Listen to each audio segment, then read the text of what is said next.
আকৌ নতুন এযোৰ কাপোৰ ডিজাইন কৰিছোঁ, কেনেকুৱা লাগিছে জনাব দেই। পৃথিৱীৰ ভিতৰত ময়ে আটাইতকৈ ধনী মানুহ আৰু মোৰে আটাইতকৈ বেছি টকা আছে। আৰু পৃথিৱীৰ ভিতৰত আটাইতকৈ ডাঙৰ ঘৰ ময়ে সাজিছোঁ। মোৰ ঘৰটো অট্টালিকাতকৈ কম নহয়।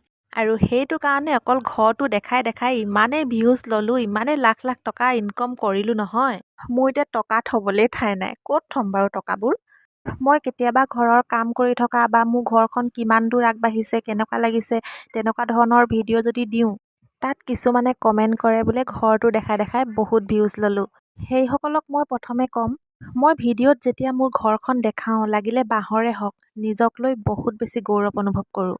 আৰু কাপোৰযোৰৰ ডিজাইনটো মিলাই ল'লোঁ, এতিয়া বলক ফাইনেল লুকটো দেখুৱাওঁ। এইটো কাৰণে গৌৰৱ কৰোঁ, দেউতাৰ জীৱনত এখন ভঙা উৱলি যোৱা পানী পৰা ঘৰ আছিল। আৰু মোৰ জীৱনত মই এজনী ছোৱালী হৈও যে অন্ততঃ পানী নপৰাকৈ মাক ৰাখিব পাৰিছোঁ, সেইটো কাৰণে গৌৰৱ কৰোঁ। কিয়নো মই মাক দেউতাকৰ তেজ খাবলৈ এই পৃথিৱীলৈ অহা নাই। আৰু এতিয়া কাপোৰযোৰ কেনেকুৱা লাগিছে, চাদৰখনৰ আঁচল এইটো, ইয়াত আৰু কিবা কিবি দিম নে এনেকৈয়ে ভাল লাগিছে জনাব।